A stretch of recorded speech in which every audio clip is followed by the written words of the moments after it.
What's up, Joe? What's up, boys? How you Good to doing? see you. What up, dog? Not bad. How about Oh you? man. How's Florida? Oh, Florida's amazing, brother. Look, Dodging hurricanes and shit? 200 degrees right now. Dad, It's Raining down. so hot. I don't know let the why dog people out. live there. It's too bloody fucking hot to do anything down there. You can't even golf. You What's can, but funny? it's a sauna. You know what's funny, Fun. Hicksy, is it is way too hot here. You're right. But I was actually watching this like interview you did with a Grand Rapids Griffins guy, and Yeah. there's like snow in the background, and you're wearing a t-shirt. I'm like, this guy's fucked, man. This guy's fucked. Like, Uh, what the it's fuck, man? fine. It's like snow is snow. It's whatever. We get Well used said. to it. Well Oh said. man, that's unreal, man. You're Yeah. just built different when you're born over Yeah. in Kamloops. Western Canadians are built different. Yeah, you're damn right. Well, you're Better than, not. You're doing me a disservice having this on video. Well, yeah, I yeah. see you You got can't. your at least you got your I teeth. got my teeth in. Yeah, the gyms are in right now, so that's good. Joining us today is a true winner. He took home gold at the Ivan Halinka Memorial, took home gold at the World Juniors with Team Canada, and took home the AHL's Calder Cup with the Grand Rapids Griffins. He is a Victoria Royals legend, 12th overall selection in 2011. Welcome to the Buzz Pod, Joe Hicketts, aka Smokey Joe. Thanks for that. Was awesome. That was awesome. That's a great intro off the top. Yeah, Uh, Maybe no, a couple of cheat sheet notes there, but that was awesome. Thanks for having yeah, me, guys. the index card. Yeah, you know what's funny is he ripped it two times before you got on. It was horrible. So I guess when the lights are on, when hey, listen, exactly. the bright lights is all that matters. Facts. What one take wonder when the lights are on. That's all that matters. I can be as good or as bad as I want in practice, but when the game comes on, if you're not executing, you're off the unit, just like that. Don't we all know that's the truth? How's But your Joe, summer going, Hicks? Summer's been good. Golfing, got out to the lake a couple times. Friends, family. I like to keep it really loose and kind of just go with the flow a lot. Made it over to Calgary for the Stampede.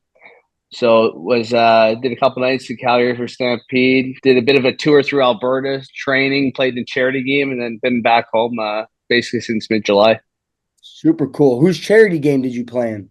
Went up to Wainwright. A couple of teammates, Brandon Baddock, Mason Shaw. I played with him in Iowa. Little small town up there had a charity game. So at the meetings there in Florida, Bad's kind of put it in my ear. And when I got home, the wheels were turning, and I just decided that I was going to head over. And I mean, it's just me, so why not take a week to tour through Alberta, catch a couple nights of the Stampede, and yeah, just see a bunch of old friends. That's a yeah, nice trip there. Bad's a beauty. I met him down at the meetings. My trainer actually also went to the Stampede. Said he got loose. Said he woke up at 4 a.m. with a calf cramp. So it was a great time. He woke up, or he was still up. I think he's mixing those things up. He went to bed at 4 with a calf cramp. Well, yeah, probably. hey Joe, Um, we like to take this thing back a little bit just to get us going. You grew up in Kamloops, BC. Like, what's it like up there? Like when you're growing up, is it obviously everyone's playing hockey?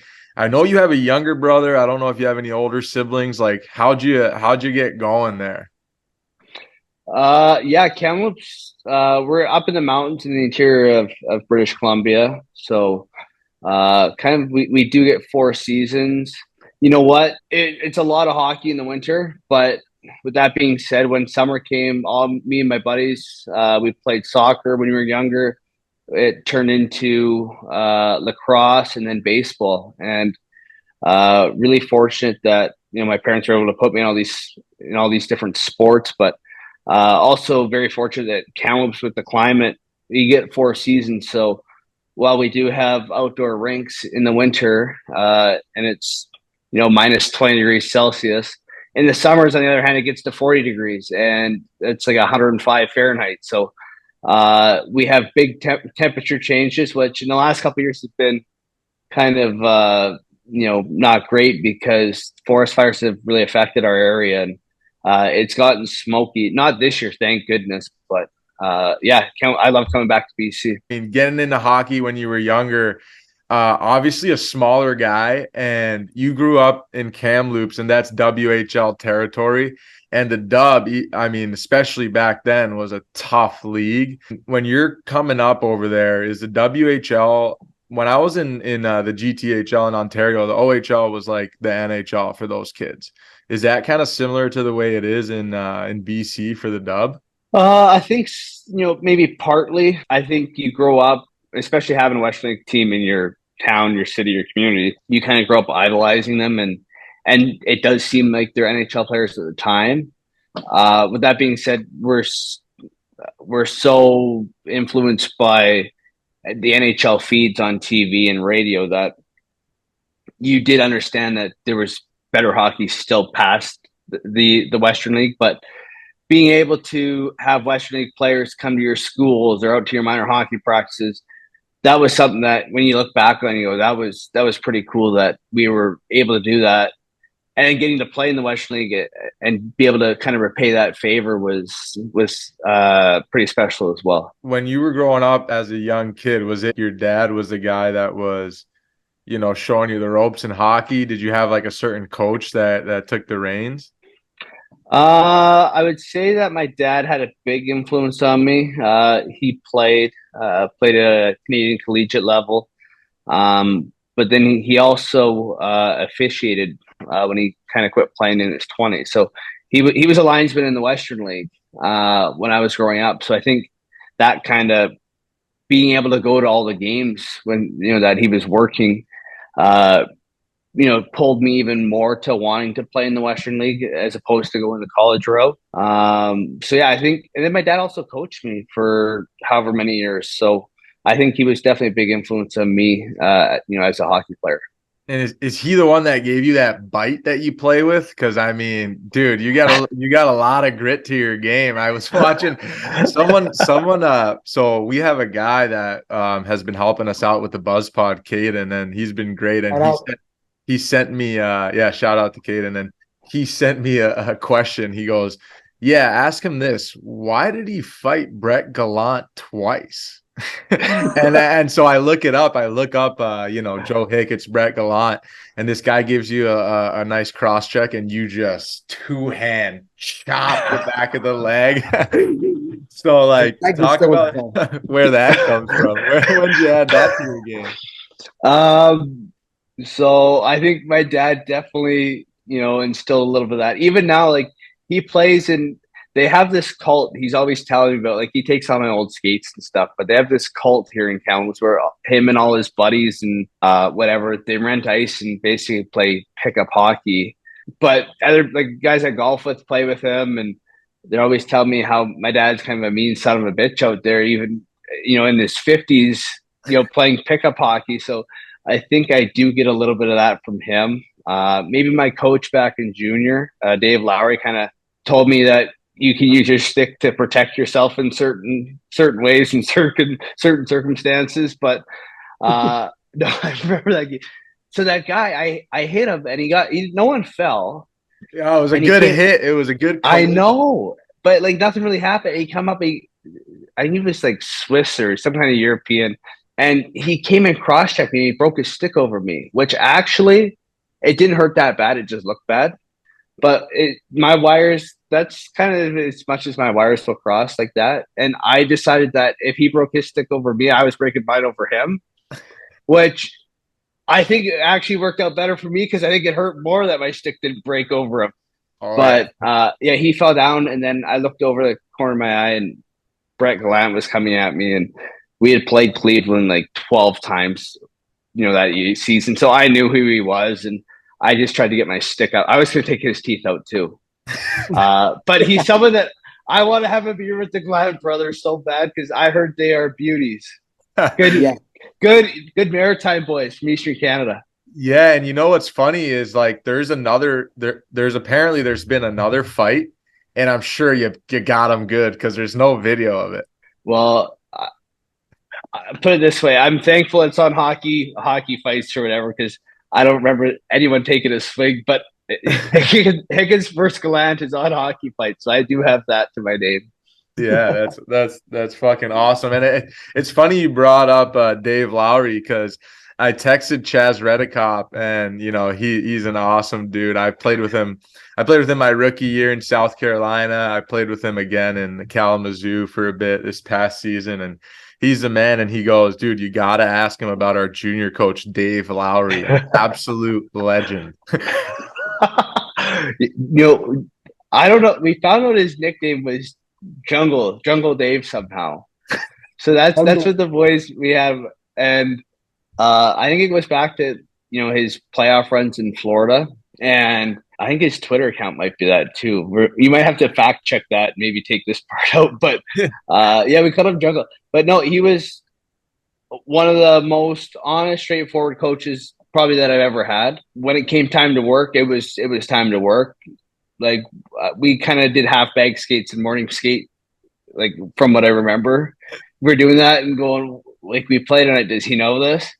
But he was really good to me, really good to the older guys. Definitely hard on us, but like I said, someone who was honest, and I think he took a lot of how he was a player into his coaching style.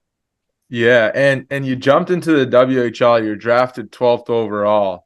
I think the WHL is still like 14-year-old draft. Yeah, you're right? drafted in Bantam, second year Bantam. So U15 or whatever, 14, 15-year-olds. Right. So you got drafted, and then you played one more year of like other hockey, like at Okanagan Hockey Academy, right? Yeah, Okanagan. Okay. Holy fuck, eh? Where's this? Hey, Yeah, it's okay. I'm from Florida. But you put up 54 points in 51 games, U18, you were 15 years old. How'd you feel? Like, were you just that whole year thinking like I'm just getting ready to go to the WHL next year? Yeah, I think for the most part that was kind of the thought process. So Okanagan Hockey Academy is in Penticton, which is 2.5, 3 hours away from Kamloops. So it was kind of my first experience, one, living away from home, but two, deciding that, been put in a position where I'm able to, hopefully go play in the Western League. Let's give myself the best opportunity to make a good impression, a good impact, and be able to maybe make a career out of this game. Yeah, obviously you have confidence. I think you go in there not really knowing what to expect. It was hard. I will say, I remember it was hard, that jump from the U15 to the U18 age group, just because you're playing against guys 3 years older than you for the first time. No different than the jump from minor hockey to juniors, from juniors to pro. You start playing against guys who are a little bit stronger, a little bit smarter, a little bit savvier. And, it's just fortunate, again, had good coaches, good teammates there in OHA. And, now I played with one of the coach's kids in Ontario right now, and Taylor Ward. His dad Dixon was, helping us out in OHA. Really? So was OHA like one of those schools where like you do school for 2 hours and then you're on the ice for 4 hours? Like walk us through a day at Okanagan. Yeah. So we're never gonna get that one, eh? No, I don't think you guys will. I wouldn't say it was 2 hours in school. I think we went to school so we obviously billeted. So first time living away from home. And then we had these vans that come pick us up from these billet houses. They drop us off at school. We go to school from, I want to say it was almost a full day, like 8:30, 9 o'clock in the morning till maybe 1 o'clock, 1:30. So I think we missed maybe one block at the end of the day. And then we'd go to the rink, which had 3 sheets of ice there. And then they had one large weight room, so like 2 teams could go. And I think there's only like 6 teams there. So it was enough where everyone could practice on their own, work out, and have time to get home for supper. So we're at the training facility, maybe 2 o'clock till 5, practice for an hour and a half every day, do a workout, and then you're back home getting ready for the next day. Yeah. How did the chance to play with the prep team come about? Like, did they realize that you're just too good for the regular U18 and gave you that opportunity, and then you carved that up as well, point per game in 12 games? Well, I don't know if they call it prep, but we're sounding like those Northeastern Boston guys. So it's kind of just like tier 1 AAA. I wouldn't call it prep school. We're not that preppy, but No, I don't know. Like, obviously, there's tryouts and stuff they hold, but I guess, like I said, just fortunate where I was drafted. I had some confidence, and I was ready to make that jump and play on the top team in that U18 category. Yeah, well, the reason I ask is because Nico went to Shattuck, and everybody's trying to make the prep team. Like you could get, on the U18 team or the prep team, and it is a big deal there. And I think people would leave if they didn't make the prep team. Yeah. Oh yeah. Oh yeah. Yeah. So yeah, those Minnesota cake eaters. I Yeah. played Yeah. with a bunch of them. Oh God. I don't take offense to that. Yeah, no. Well, no, you're Florida, so you're Yeah. fine. Yeah. But then I want to ask what the transition was like because you spoke about the jump from, U15 to U18, but then what about U18 to the WHL, especially in 2012, 13, there were some tough guys back then. You played 67 games and, I played major junior as well. My rookie year, I played 38. So, that's a lot of games to play as a rookie and, good numbers too, 24 points in 67 games.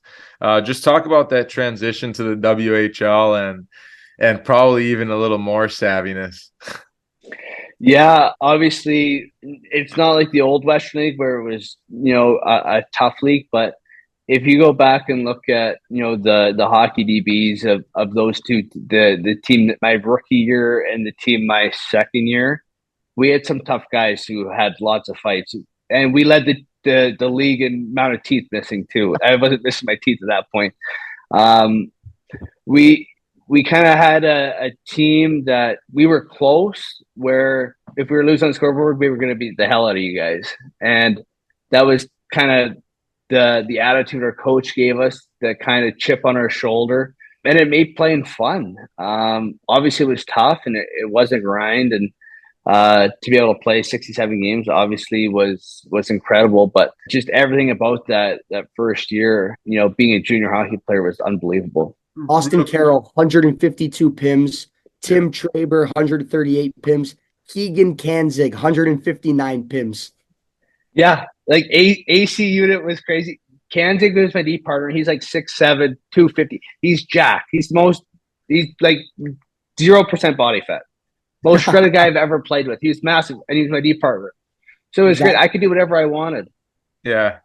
But then we had Taylor Crunk, Luke Harrison, Tyler Stahl, Jordan Francouz. Zagragan was there till he got traded. Like we had all these guys who I think we probably had 80 fights that year as a team. Like it wouldn't shock me if we were close to that. It was crazy.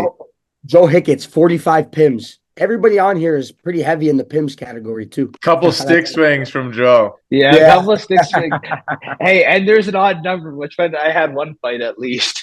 I love that. But dude, you come back the next year and you got an A on your sweater. You only played 36 games that year, but you had 24 points. Was that like an injury that you dealt with that season? Plus 25. Yeah, I was injured in the first month and a half of the season.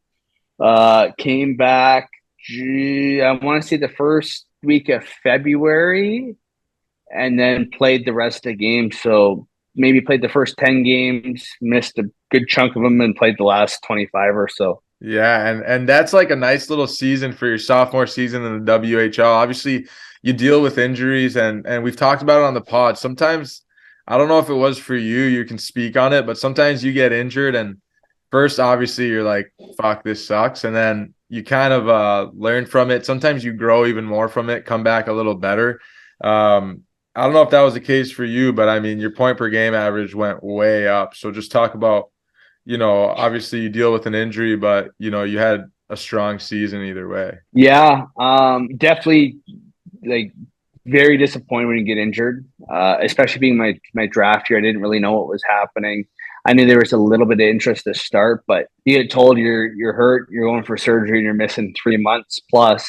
It definitely feels like a dagger. I had great support, like between teammates, my billets, Victoria to Kamloops. It's not that far, so if like my parents would still come down and watch, or when we went on the road, but the team was really good. I traveled with them. I was in all the meetings. I was doing rehab on the road. I was able to watch all the games and kind of learn from other coaches, whether it was coaches clipping the games or I'd sit up top with the GM or one of the scouts when we're on the road. So you do learn a lot from sitting up top. And obviously you don't want to when you're healthy, but when you're hurt, you have no other option. So to be able to get that opportunity to see, how much time you actually have as opposed to what you think you have on the ice definitely would have helped. But when I first got hurt, I may have ate a little bit too much and I started to balloon up. And so I like to keep it around like 175, 178 pounds. I stepped on the scale one day and it said 199. Oh, And and I said, I'm not stepping on this damn thing till I know it's not saying 200. So I might have touched 200, but Coach Dave, he saw me one day and my nickname became Doughy for a little bit. Like it ain't Joey, Doughy. No, yeah. So I vowed to never have that happening. Well, and then so you talk about learning too. Same thing happened this year. Got hurt. Almost like it was 10 years to the day, basically. wow. And so the biggest thing in my mind was do not turn into Doughy as I went in for surgery this past season. There you go. You learn. Yeah, he had the answers. And in between these two seasons, or during these two seasons, I should say, you're playing for Team Canada in these tournaments. You were the captain at the U17 Pacific tournament. Which tournament was that? U17? So it's U17. So back then, Canada would send 5 teams. So there is a Pacific team, which was BC and Alberta. There was I don't know what the other team. It was Manitoba and Saskatchewan had a team. Ontario. Hey, that's so Canada to make 5 teams. Everyone gets a chance to go. Everyone, yeah. It was like we're kind of nice. Like, please come play against us. We will water this down. But all these countries are getting better. So I think Canada's down to 3 teams in that one: red, black, and white. That's pretty cool. And then the next year you were on the U18 team that won gold. Talk about becoming a part of Hockey Canada. Did you have to try out for that? Were you selected? How did that process go? So I guess there was kind of tryouts. It would have started for U16s, Team BC. Okay. And that's kind of, I think, would have been the foot of the Hockey Canada umbrella per se. So you try out in your draft year for this U16 team that you play with in your first year midget. And that's a 4-team tournament for Western Canada. So BC, Alberta, Saskatchewan, Manitoba. So yeah, like I said, that's probably the first introduction to Hockey Canada. Then from there, I think they obviously scout that U16 tournament to pull guys for U17 camps, because the following summer is when they do maybe a 60-man tryout for the BC Alberta team, combination of teams. So really fortunate that selection in the summer was held in Kamloops, so I didn't have to travel too far, which was nice. And then, so that U17 would be the first time you wear the maple leaf, although it is divided up into 5 different teams. There's a lot of players that get that opportunity. And then from there, obviously scouted once again from Hockey Canada scouts. And that leads into the U18, Halinka and World Championship teams going on to the World Juniors. Which we will get to. But after your second season in Victoria, you get the C and you produce a hell of a season, 64 points in 62 games. Talk about being named captain and then the season you had. Well, hold on. You don't get drafted in the NHL. I think you got invited to the Red Wings camp. Talk about, obviously you were hurt, but I try to put myself in your situation, right? And it's hard because you're extremely skilled, but I'm going to try here. You get hurt and you come back and you still you put up 24 points in 36 games as a defenseman. You're an assistant captain in the WHL. You're draft eligible. It's kind of like you maybe a little bit of part of you is like, yeah, I was injured. But a big part of you is probably I still think I have a nice portion size that shows that I can that I'm good enough to get drafted. Yeah. I think all that is correct. All that went through my mind. I will say when I came back I thought I played well enough, but then you don't know if it was enough. And when you're 17 or 18, I think that's a tough thing is mentally not knowing what's going to happen. So that point from, I guess it was beginning of April, end of March till the draft, you don't know what's going on. I do remember again, coach, and this is probably one of the why he's had such a big impact on my career is just, what he taught me. But I remember him calling me and, the coach checking on how's the summer going, you training, yada, yada, yada. But I had asked him if he had heard anything on, our team's interested, because obviously teams would call and do their background checks and due diligence, trying to, figure out what kind of player they're getting if they do draft them. And, he said he thought it'd be in my best interest to not get drafted so I can kind of choose where I went. And if nothing happened, then go back in the draft the following year after playing a full season. That stuck with me. And obviously when you hear that, you're disappointed, but come draft, your name doesn't get called. And then your agent calls and says, okay, we got a couple of teams lined up for development camp. You're going, well, maybe old coach was right in a certain sense. Yeah, no, for sure. And, what was that like, your first NHL training camp? The first experience was development camp in Detroit and Traverse City. And I, feel like I'm kind of just a happy-go-lucky guy, not really knowing what to expect, kind of naive to the fact that you're in an NHL environment. Went in just kind of, oh, this is cool, let's work hard, got nothing to lose type thing. And earned as much as I could out of that development camp to go back to training camp in September. And then, the legends were all there still. Yeah. What a team. My first training camp, like Datsuk was still there. Todd Bertuzzi, Brad Richards, obviously Cronwall was there, Zetterberg. Like all these legendary players that you kind of grow up watching. Johan Franzen's out there. Holmstrom is kicking around a little bit still. I forget if he was playing or if he was more in a development role type thing. But you're seeing all these guys going, holy, like this is cool.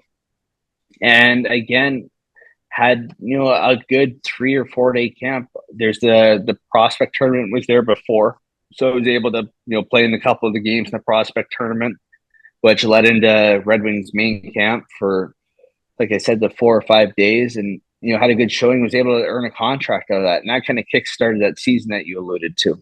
You got an NHL deal that year that you were not drafted? I got an NHL deal like within 3 months of the draft after not getting drafted. Yeah. Holy shit. What a turnaround for the Yeah. I think I was, don't quote me, it was like of all the guys drafted, I might have been the 15th person with the contract. Like they obviously signed all their, the top 10 guys get contracts right away, whatever. But I was, because I had to, they had to sign me before September 30th, or else I couldn't sign a contract. I go back in the draft the next year. That's right. So, because I was going to ask, how would you have not gotten drafted the next year? You know what I mean? Yeah. So they had to offer me, or else I go back from the draft, and it's kind of wait and see. And like I said, fortunate enough that I, caught somebody's eye there, and at the end of the day, caught the GM's eye and was able to get a deal done. Yeah. Wow, bro. Can you break down your phone call, like your first phone call? Because obviously you're at camp, right? And I don't know if your parents flew there or whatnot, but when you're at camp, it's kind of like the draft where you have no idea how you're doing. Like you think you're doing well, but you might get sent home in 30 seconds. But you might get a contract in 30 seconds. Isn't that the truth? You know what I mean? So yeah. But you get called into the office, are you thinking you're going to get a deal or get sent home, and then you get, or how did it work for you? Well, so obviously you go there as a undrafted free agent, you're not sticking around too long. So, the pretty impacts have the days on it. You're going, well, I got till at least this date type thing in your mind. And you look at the schedule, you can see where they're probably starting to cut guys down. Maybe this is me knowing a little bit more than I did back then, but Detroit, it was broken up into 3 teams each. So it was 3 days worth of stuff. One day you'd practice twice. One day you'd practice and play. The next day you'd play then practice. So I think it was after that third day or fourth day of main camp, however you want to call it. All the junior guys were getting their exit interviews, so you kind of knew that you were done. You're going back. It was almost predetermined, like you had your flights booked back. And I remember going to this exit interview, and it would have been Kenny Holland was there. All the staff, the player development guys, and they're talking. And I remember Yuri Fisher going, "Okay, well, I think Kenny said we're going to offer you a contract. So you had a really good camp. You impressed us. Going to offer you a contract. Your agent will call you," type thing. And then the player development guy, Yuri Fisher, said, with how you did here, and there's lots of scouts, World Juniors on your radar. And I was like, huh? Like, that caught me so off guard. Like, Canadian World Junior, like, that's the coolest thing ever for a Canadian kid. So when he said that, I thought he was like half kidding, half not.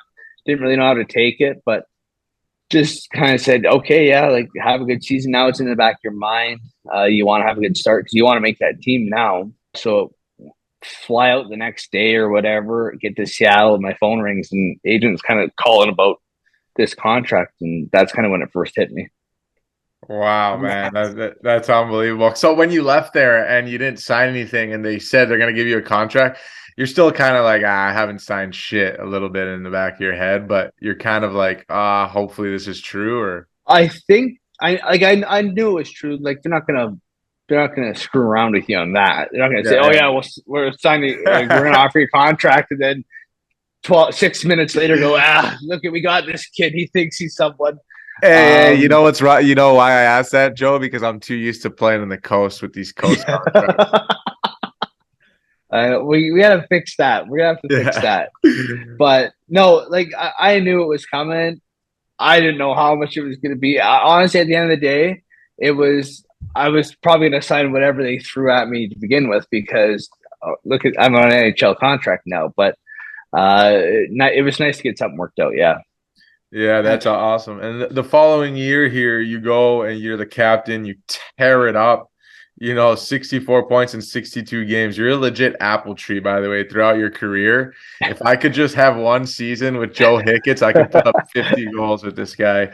But yeah, legit apple tree. But just talk about like an unbelievable season. You're riding a high, obviously. Like, you're a signed guy in the WHL. It's a huge deal, and you're the captain of your team, and you take the throne. And you do make that World Junior team, and like stacked team, and what a fucking year for Joe Hicketts, baby. Yeah. Yeah. I don't think I shoot the puck more than, like, as much as I should, but everyone always says, "Oh, you had a good season." I go, well, I know who to pass the puck to, but someone's got to put it in for these numbers to happen. So, as much as I don't want to take any credit, I guess someone does have to get them the puck, but no, that second year, or that, I guess, would have been my third year in Victoria. We had a really good power play, and it was almost automatic. We just worked it around, and didn't matter what side it was going to. It was almost going in the net every time, and everything just kind of clicked. And you get your cookies on the power play. I think everyone kind of knows, in the pro game, or even going into a major junior team, a lot of points are driven on the power play, and when you can get 5-on-5 points, you take them. But yeah, like I said, I'm not scoring, so someone's got to put the puck in the net and do all the hard work. My job's pretty easy at that point. I saw an interview. It was Hicks. You were on the ice, and you were like, I'm not really feeling like skating today, and I ain't shooting today, but I can. Yeah, they did. I guess from Iowa. Yes. They mic'd me up. And I remember I said that because it was so goddamn cold that rink. And Nico, you played Iowa. It's fucking cold there in the winter. Yeah. And we're in the practice rink, and my toes are frozen. And I was like, you know what? I know the camera's on me. Like, I know they're doing this thing. I got a mic on. I do not want to move very fast. Just kind of make your passes, and you can kind of look good from the TV.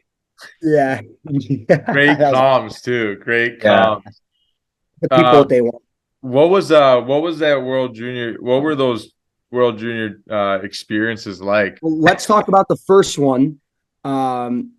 Because here I'm going to read a couple names on the list that are notable current NHL players. I have it right here. Sam Reinhart, Connor McDavid, Max Domi, Curtis Lazar, Anthony Duclair, Braden Point, Josh Morrissey, Robbie Fabry, Nick Paul, Joe Hicketts, Shea Theodore, Darnell Nurse. Like every guy's still in It the was league. stacked.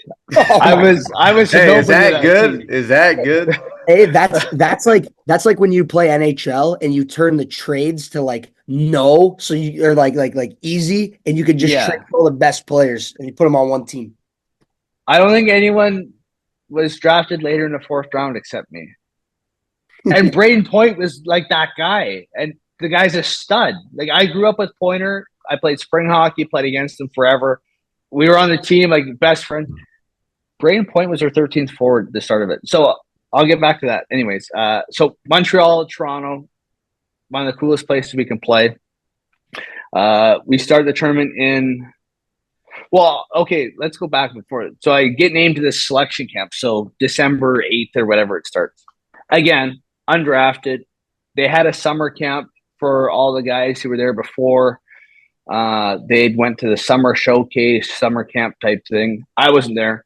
I get named to selection camp in December, and again, kind of like I showed up to Detroit, just what do I got to lose? Let's just go have some fun, play a little hockey, and see what happens. Really naive to the fact that there's going to be 12, 14 million people watching this tournament in 3 weeks.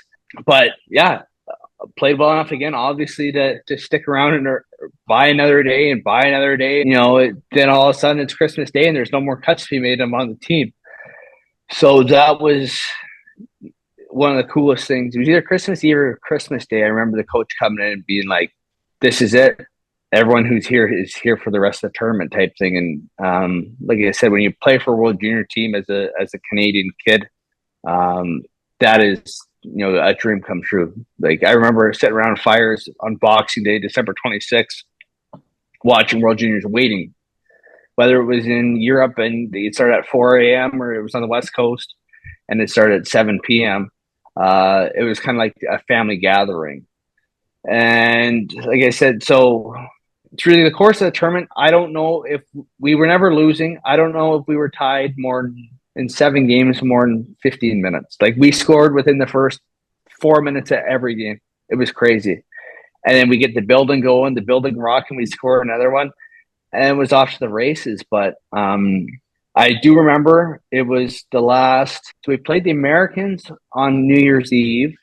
I think we played Finland the game before. And Braden Point, Tampa Bay Lightning legend, awesome guy, like one of the nicest guys you'll ever meet. So humble, so down to earth.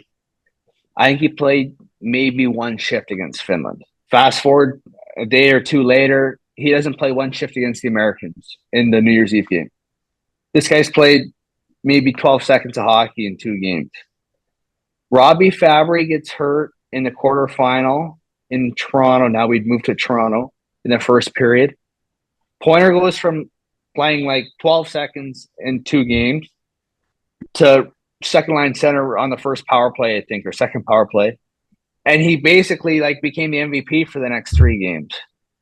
Like it just goes to show you the character of Pointer. And again, awesome dude, great guy, guy that you want to go to battle with anytime. But when he's your 13th forward at the start of the tournament, you got a good hockey team.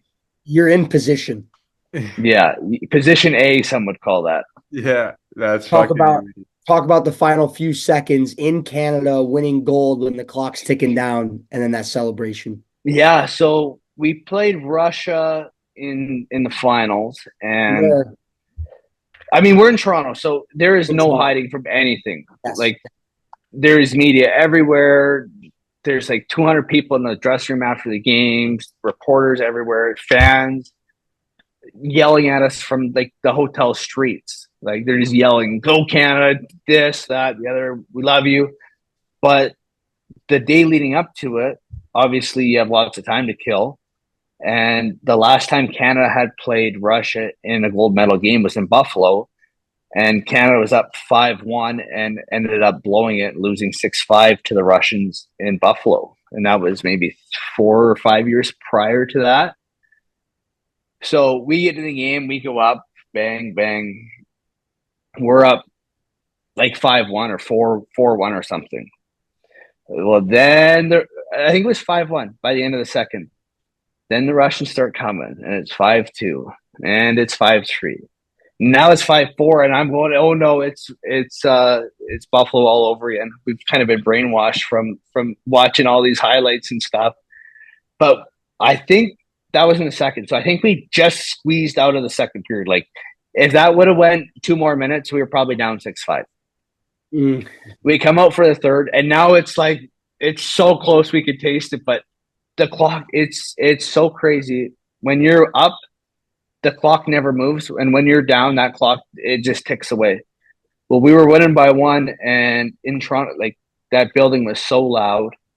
But again, every time you looked up, we've only played 12 seconds. Oh, it's only been 5 minutes, and it took so long that third period. It felt like, but I do remember the last couple seconds. We were basically standing on the bench. The whole crowd's going 4, 3, 2. I think when the crowd said 2, our whole bench had started to jump off, and gloves and everything were in the air. And then it was just pure elation. Like to send a whole country into a frenzy like that was cool, but to do it with that group of players was something that I'll never forget. And to be on a team like that was such an amazing experience. That's unbelievable, man. I mean, champions forever with that group of guys. That's fucking elite, dude. And I could talk to you for 17 hours, but Joe, we got to get into your pro career because 449 games played in the American League and 22 in the National Hockey League, and we haven't even touched it yet. But before we go there, off the top of your head, like if you got one, what's your best WHL memory? Best WHL memory. It could be like a bus ride. It could be like something. You know what? It's probably the bus rides, like and not the short ones, the long ones, like the ones where we're gone for 4 weeks or like 2.5 weeks, like 18 days, and you just become so close with your teammates. We used to have like these water bottle fights where we throw empty water bottles at each other, like vets to the rookies, and then they send them back. At one point, we ended up throwing half full and then more full and then probably full bottles at each other. And I remember one hit the TV in the back. So we had a sleeper bus. So everyone's kind of been on a sleeper bus or seen one. The whole back wall was a 65 or 70-inch TV. Well, one of the younger guys threw a full water bottle and it smashed the TV. And this is our first road trip of the year. So we can't say anything. There's a door in the middle, so thank God, like none of the coaches saw. But we went the entire season because no one wanted to go fess up to we broke a TV throwing water balls at each other. We went through the full season not having a TV on that bus, and we had the long road trips in that one. So you brought the deck of cards. Yeah, so we had the cards and whatever else we did to keep ourselves entertained.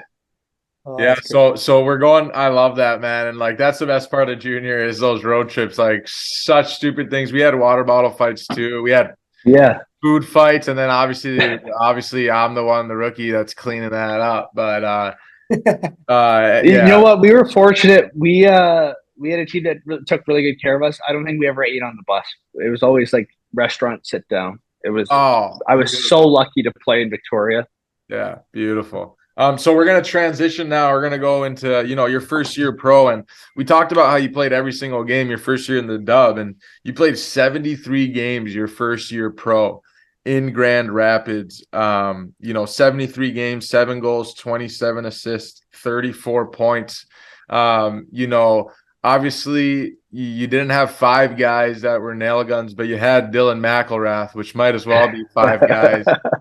So your first year pro, you're a defenseman, he's a defenseman, so you got him there on the back end. I don't know if you played together, but it's kind of like that same thing in your first year in the dub where you got a little cushion there that you can play with your grit and someone's got your back. But just talk about that whole transition to pro hockey in that first season.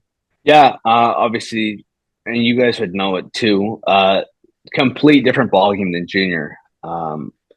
Mac, we traded for Mac at the deadline, Well, Okay. Detroit did or whatever. So I remember it. We were going to San Antonio. We're in some airport. I don't know if we were in like Denver or we're in Austin or wherever, but I remember our coach is like, he bringing the boys, we got Dylan McElrath. And I'm kind of like, who's this? And everyone's like, yes, we don't have to play against him anymore. And I look him up. I'm like, oh my God, this guy's massive. Like, he's a killer. And our coach is like, you want to play with him? Let's put you guys together. So kind of like the Kanzig, but Dylan, like, again, I played with him for 5 years. Dylan's one of the greatest human beings I've ever met. Like, he's such a great guy. And like I said, like getting to play with him for 5 years has been great, or was great. Now he's won 2 more cups in Hershey, so he's got 3 to his name. So that first year, again, such a close group of guys. Such like the camaraderie on that team was something I've never seen. If one guy was doing something, we were all going. Like, it didn't matter. After the game, if it was someone's kid had a birthday party, okay, we're all going. We're going to dinner at home on the road. We just did everything together. And I think a big part of that was Todd Nelson kind of instilled that in the first week. And again, that was my first year pro, so I didn't know any better. I thought every team was kind of like that. And as you go along, you see some things are different, maybe for the better, but some teams are different, and sometimes it's for the worse. And you try and bring the culture that you've learned from winning those championships along with you, and try and steer everyone in the direction that pulls the same.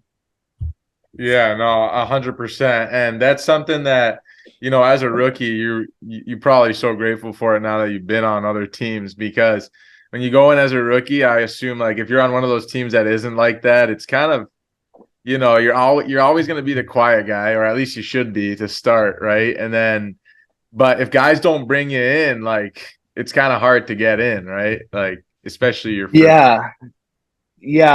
I do think, and we should be careful and calling people rookies and tell them to shut up and stuff, because it's a new game. But yeah, like a lot. I mean, for the most part, the young guys stick together. That kind of middle tweener kind of group sticks together, and the older guys stick together. And you see each other at team parties or at the rink or whatever. But after that, everyone kind of goes their separate ways. Again, I was fortunate that the group, the older guys would always have young guys over for, supper. We go out to lunch together. I do think that's something that's changed in the last couple of years, that might not be for the best for fun, for hockey, for camaraderie, for getting to know each other. Was Grand Rapids, we never had lunch at the rink. And it's like, I don't want to sound ignorant to the fact that it is an awesome perk to have in the American League, team, like meals after practice at lunch. But you don't get that. Let's go to lunch and let's have a beer, and maybe a 30-minute lunch turns into 4 hours just because we're having fun. And I think that's kind of one of the things I miss most about not having lunch, because there's some days where you want lunch and you want to go home, you want to have a nap, or you got stuff to do. But those days where you got nothing going on and everyone goes out for lunch and who knows what the plan is after that, those are some of the best times.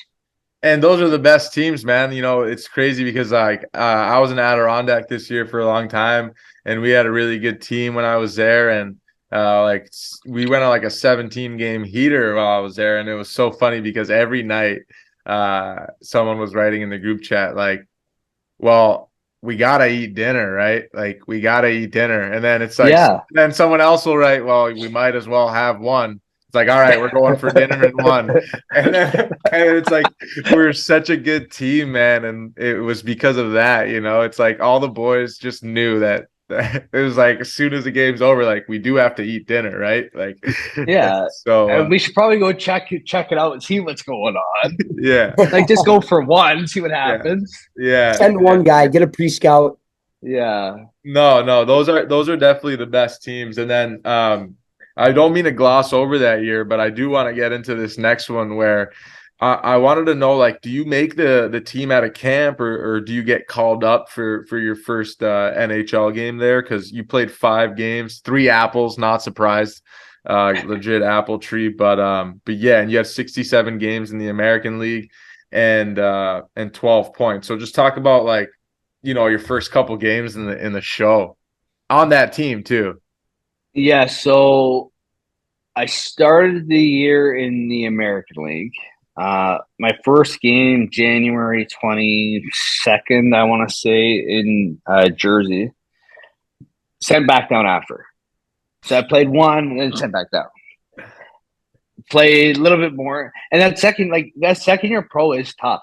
Like, as much as the first year everything kind of goes smooth and you win and you think it's an easy league and you're wondering why everyone's so grumpy all the time and thinking that it's hard.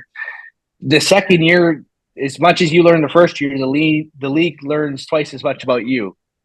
So now all of a sudden, teams got a book and players kind of know your tendencies and stuff becomes a little bit harder. So I don't think it was playing.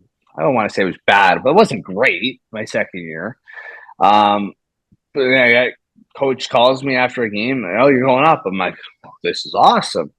So parents able to fly out and everything. Play the one game, sent back down. Play the rest of end of January till March, and then I think that was kind of the start of Detroit starting to kind of go into this rebuild that they're just starting to come out of now. And got to go up and play 4 more games. I will never forget. Obviously, the first NHL game, never forget. But I think the second is when I had my first couple points, and that was against Pittsburgh. You had 2 points? Yeah, I think the second game I had 2 points against Pittsburgh. A lot of guys, Detroit was a little banged up. We had a lot of guys who were down in the American League, for parts of a year or two. So you're playing with all your buddies who you've played, a couple of years with. You're out there against, for the Crosbys, the Malkins, all those guys are out there. So that was pretty cool. So, those first 5 games, it's honestly a whirlwind. Stuff's coming at you so fast. The lights are brighter. Everything's moving quicker. But again, something that you'll never forget. And what was your did you have kind of like a welcome to the NHL moment? Like, was it in warmups when you looked over and saw Sid and stuff like that? Or like, what was that for you? Did you have one? I think the first one it was like obviously the first game in Jersey. In the American League, you go for warm-ups, and sometimes there's a couple bulbs missing, the lights, it could be dark, sometimes the stereo doesn't work, there's nobody in the crowd on a Tuesday night in Rockford. Like, you just kind of never know what you're gonna get. Maybe the Zamboni broke down. Like, it's kind of a flip a coin.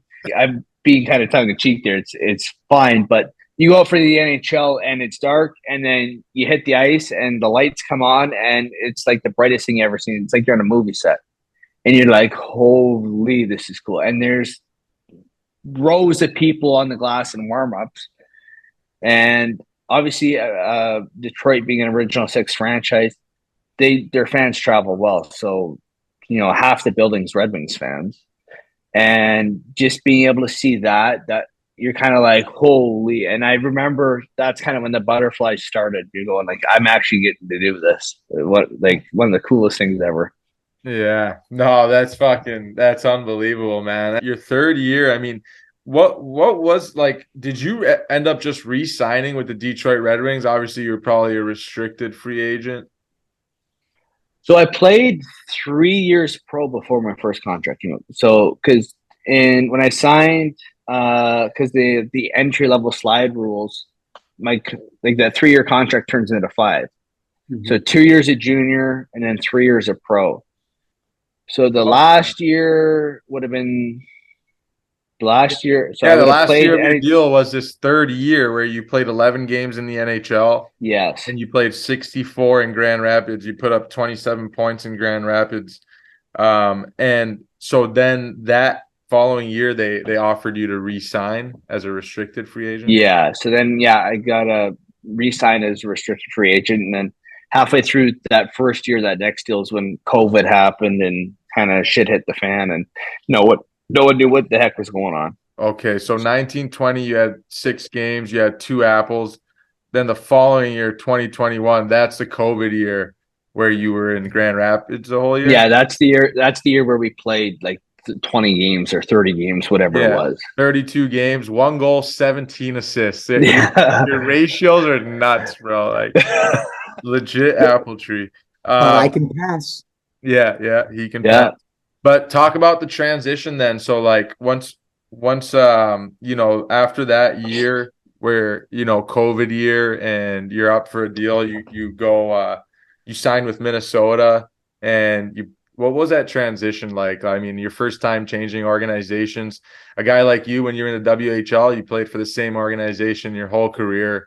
You go in a pro, you're with the same organization for 4 years, 5 years. So just talk about your first time switching organizations and your season playing for the Iowa Wild.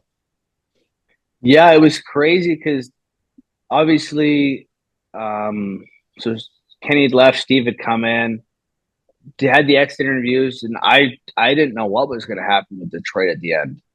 Like, I didn't know if they were going to offer me another deal, if I was going to walk. Because at that point, I was unrestricted, so I could kind of do what I wanted. Part of me wanted to stay because, like you said, between the 4 years in Victoria, 7 years with Detroit, there's like a 9 or 10 year period of my life where I'd basically been with the same organization. Like Victoria, you come to Detroit, they kind of blend together. So all those you have this gap of, like I said, 9 or 10 years where you're with one organization. So a part of me wanted to stay there.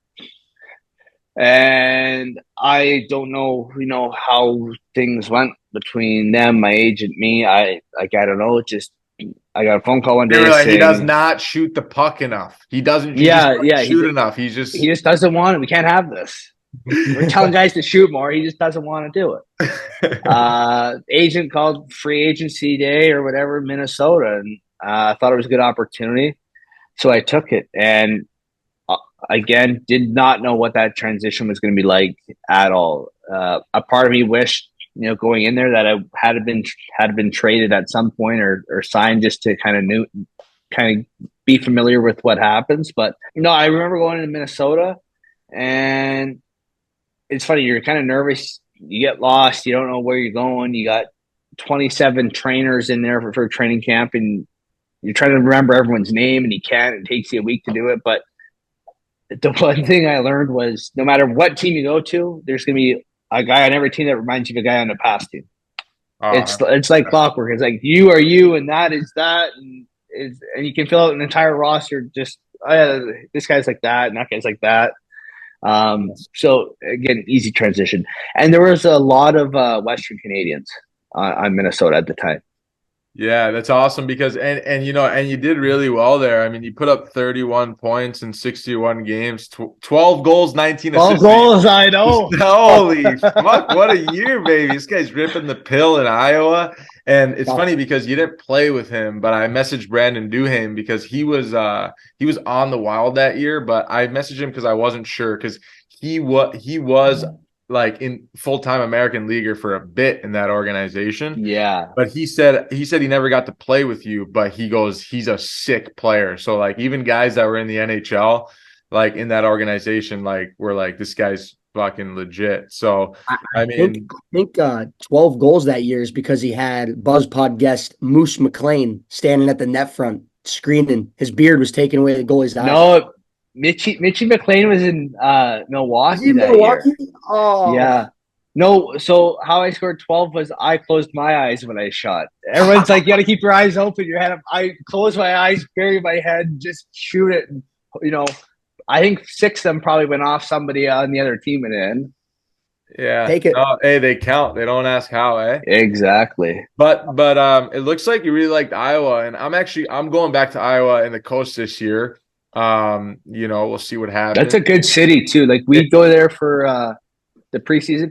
A couple of us went there on our All-Star break the one year. Coralville. Did you guys eat at 30 Hop?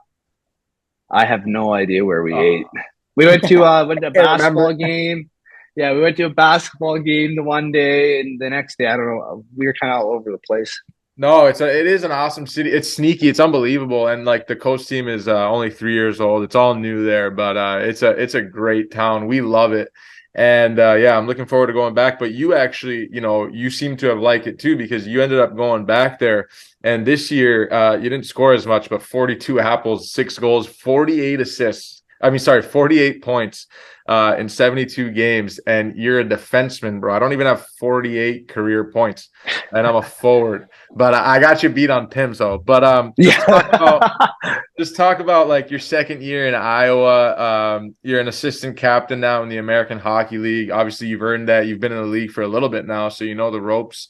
And your second year in this organization. I mean, like what caused this absolute explosion? Because this is an absolute career high here. Yeah, I don't know. So obviously, so I signed a 2-year deal coming out of Detroit. Oh, you So did? it's Oh, kind of, okay. My bad. yeah. So that was kind of That's my set. mistake. So I'm the yeah, host here. I should have known that. My yeah. fault.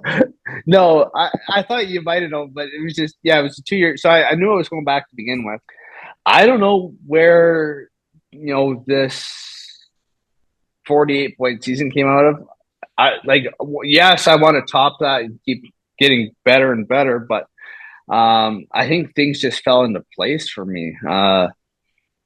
We had a really good power play that was clicking. Marco Rossi on one side, we had Nick Patan that second year, Stephen Fogarty who just retired, another really good guy.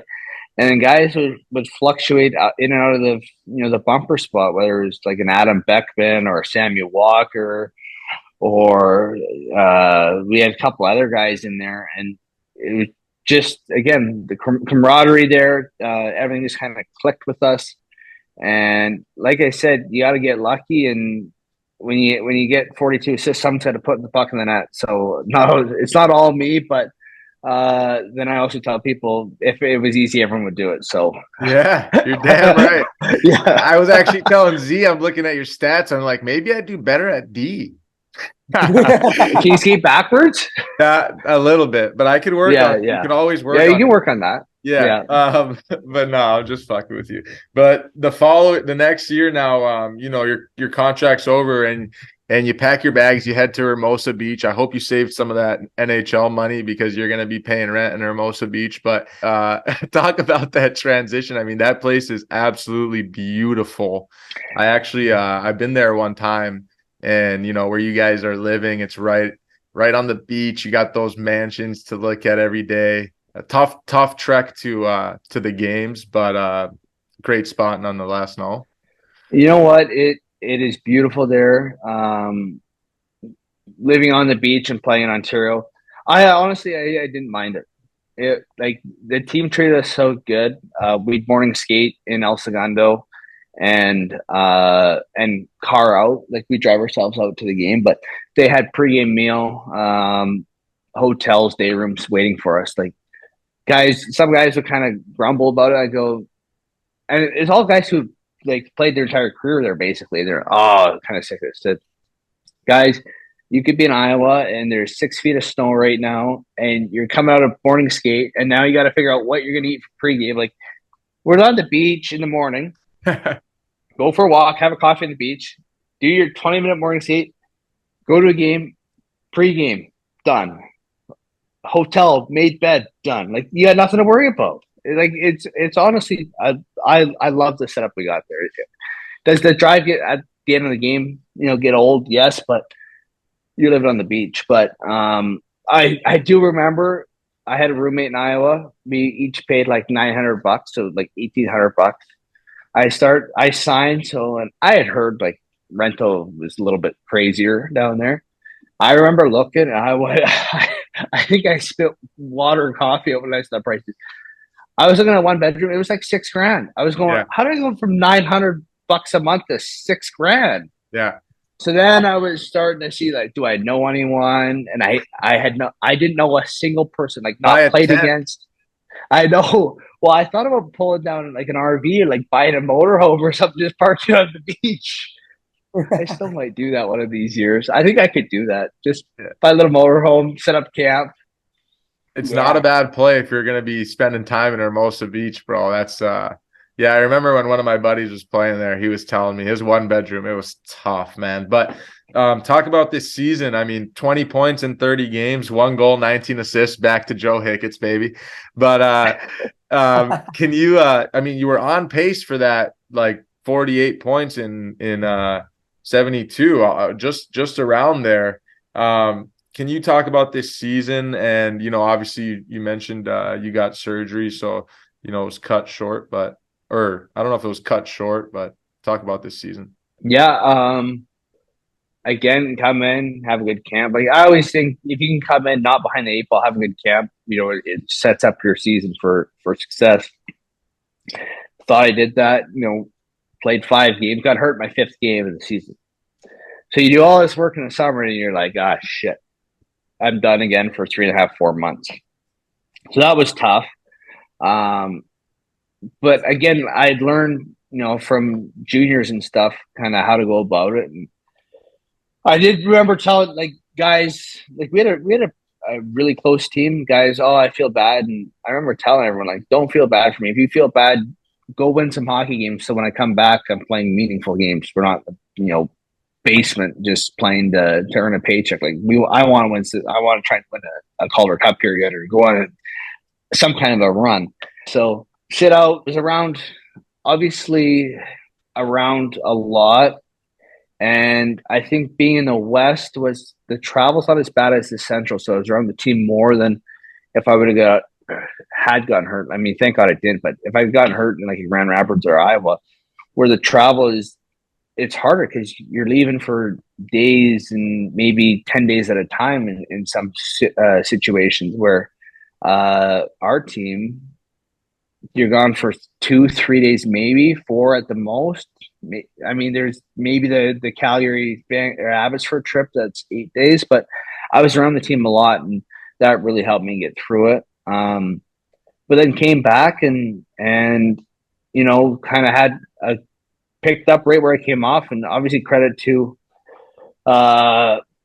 myself for sticking with it, but obviously our training staff, our strength and conditioning staff, and then our skills coaches and stuff who bag skated me to make sure I came back. It wasn't completely left behind, because I think I knew that was going to be tough trying to get back into the game speed in the middle of February. But maybe coming back after All-Star break was a good idea. Yeah, I mean, yeah. Let the boys take a couple of days off, but yeah, that's a great idea. Yeah, like I said, had a good end, played the 20 whatever games at the end, and had good playoffs. Yeah, 6 points in 8 playoff games. And I have a question, and it's I'm looking at your career, Joe, and it's NHL deal after NHL deal, yet throughout all these years you have 22 NHL games played. And I'm sure this is a question that a lot of people like have for guys in your situation. Like every time you're signing these NHL deals, right? You're obviously like in hopes of playing in the National Hockey League. And so like how are you able, because we're talking about your career here, and there's no like sourness at all. Like you're humble, you're happy to be exactly where you're at. But how do you balance that where you're good enough because you keep getting these NHL deals and you keep ripping up the American Hockey League, and it seems like every year you're getting better still. And a lot of people say 28's the prime, by the way, for hockey. So buckle up for this season. Here, let's hope. Buckle up for this season. But seriously, how do you how do you get through that mentally? Like, what do you kind of do, and how do you keep that self-belief always to just, continue to grind in the American League? And obviously you're not making pennies in the American League, but you're right there every year, and it seems like every year you're still in the AHL, but you continue to grow as a player and person.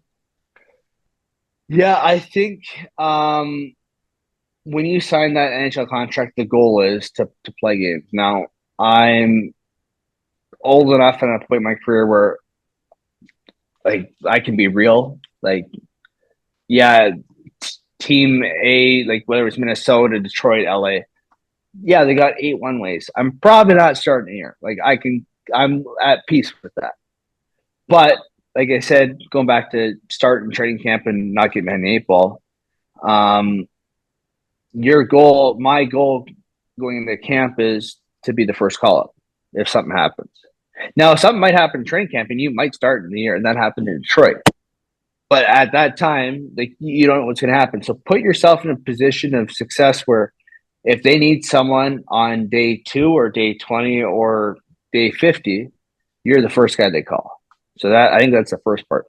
Second part is, whenever I'm sour, I'm usually not playing the best. So bringing that attitude. And, at the end of the day, we're getting paid good money to play a sport that we love. Like, how can you not be excited to go to the rink every day? And that's what I tell the young guys. I said, like, you grew up dreaming about this since you were 4. Now you're in the second best league in the world and you're going to be sour. Like, no, you're that close to living your dream. How can you not be excited to go to the rink every day and at least work hard? Like, I'll be the first. I'll be the first to admit, like, you're going to miss a couple passes. You're not going to be your best. Not you, but other guys are going to miss a couple passes. This is me telling people. I haven't missed a pass in 8 years. This will be 9 years coming up. But, like, the least you can do is just go put an ounce of effort out there. Yeah. Like make your parents and grandparents proud. So that's kind of my philosophy on it. Again, I think everyone's got this, a different philosophy their own way. That's mine. Like, it's the greatest thing ever. We get to play a sport that we love for a living. Yeah. There's 2 things you can control every day: your effort and your attitude. Isn't that the truth? Dr. Solo. Yeah, it's true. No, it's shout true. out to Ken. Hey, yeah. And if you're gonna come to the rink and, like, if just have good attitude and effort at the rink. If you want to go away and pout and all that shit, okay, go ahead. But, like, I don't need to see it. Don't suck the energy out of me and be an energy vampire for the whole team. That is toxic and bleeds through the whole team, and that's a sign of a bad one team. guy turns to 2, turns to 4, and then all of a sudden the team's going downhill. Yeah, then everybody's getting fucked. Everybody needs more playing time. It's just yeah. Hey, what's crazy is, like, I always tell guys this, and the reason why I ask that question is because I have some buddies now. They're starting their pro career and they had good college careers, and they're not getting AHL deals, and some of them are barely getting ECHL looks, and they're starting to realize that it's a lot different than maybe what they thought. And so it's nice to get your perspective of, like, you got to believe in yourself, but you got to add that realism, and you got to prepare yourself for like worst case scenario, because if you don't, then that's when you're going to have a terrible attitude. Yeah. Just like, and you know what is much effort and, progress you put into this. It takes a little bit of luck. 100%. Like, it takes that one person seeing you. It takes that one tryout. It takes that one thing just to get your foot in the door. Now you got to be ready when that door opens. Because if you're not, it closes pretty quick. Yeah. Yes. And it's crazy. It's crazy to think of it that way, but, that's what I go back and say. Like, I'm just so fortunate that I've been able to do this. We'll be going on 9 years. So I'm my 9th year professional. So, when you look at it that way, it kind of gives you a new sense on hockey. Yeah. And I mean, and your 9th year is about to be your best one, baby. I mean, 28 to 35, they say, right? I got another 7 years in the tank. Oh, I mean, I got till 40. It's up to you. It's up to you. It's fully up to you. But Joe, I mean, this has been awesome. I don't know if Z's got anything else. I do. I have a quote bank. So when I was doing my research, watching some interviews on you, I was writing down some quotes that were fucking getting me going. So the first one I had is, I love the game. Podcast, coffee, and a crossword. Get your mind going. No, hot pack. Oh, hot pack? I was fucking pack?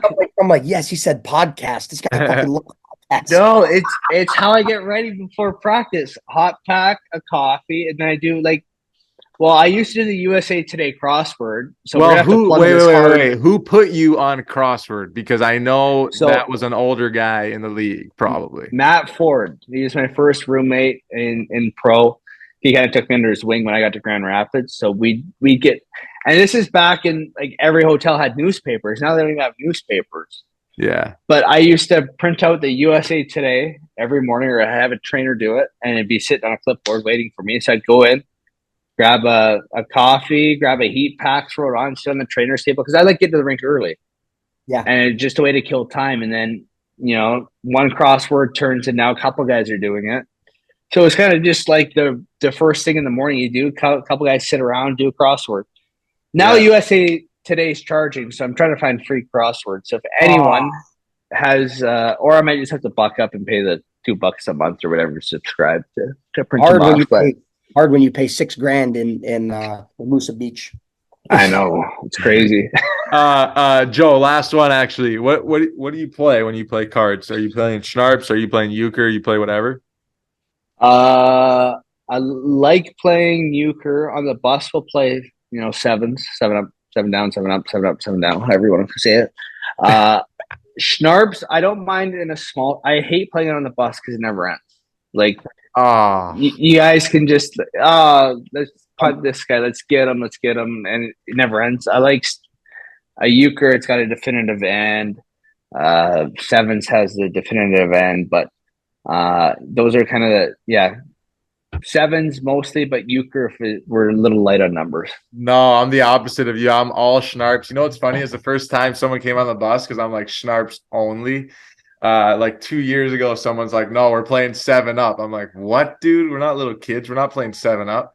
He's like, "What are you talking about?" And I'm like, "Oh, you thought it was the one, yeah." Who touched my figure? Yeah, so and that was so funny, dude. He's like, "It's a fucking card game, bro." That's 0 for 1 on my quote bank, so I'll try again. If the team does well, you individually will do well. You got to play for the guy next to you. Joe Hicketts. I don't know when I said that. I heard your mouth say it, but now I will read you my favorite. Oh, no. This has got to be something crazy I said. Yeah, my mom would bring me hot chocolate and chicken noodle soup to the community park. That would keep me going. I would skate for hours. Yeah, that is true. Yes. So I'm guessing you got this on that one where they animated stuff of me, like in the Canadian tuxedo interview. I probably watched 10, but yes, it was that interview. Yes. How great was that? And then our coach is going on like, I hated him, and then he comes in and they do the whole animation of the Canadian tuxedo. It was awesome. That video was awesome. Yes, that was Tim Army was talking about your infectious personality as well, which I heard that he is one of the most intense guys and one of like a hard coach to play for, and to have him speak about you like that, it has to go a really long way. Tim was very intense, but he did it for all the right reasons. Like, he wanted to win more than like we wanted to win at some point, which was nuts. But it was like so cool to have a coach that would go to bat for you. Like, if you're playing well and other guys get an opportunity because of something, Tim was the first guy to go like, no, that's not right. You're going ahead of this guy because you deserve it. Now, that intensity kind of sometimes went a little far, and you're like, okay, maybe we can relax a little bit. But he just got a new job in Anaheim, and I think he's going to be great. Like, as an NHL assistant, I think he'd be fantastic. He loves the game. He is a student of the game he's 60 or whatever. He loves hockey, and sometimes it does wear on you, but Tim's probably one of the reasons why I had 48 points that 1 year, like career year. A lot of it's probably Tim. Wow, super Love cool. that. Hey, we said it 3 times already. I'll say it a fourth. 28 years old, best year coming up, man. I'm so excited for you. I love it. Smokey Joe, thank you for coming on. You're a beauty. You're a legend, and you're going to have, I'll say it a 5th time, the best season of your career at 28 years old. Thanks, boys. That's awesome. This was awesome. Hey, man, you're the man. Thanks again, bro. Take care.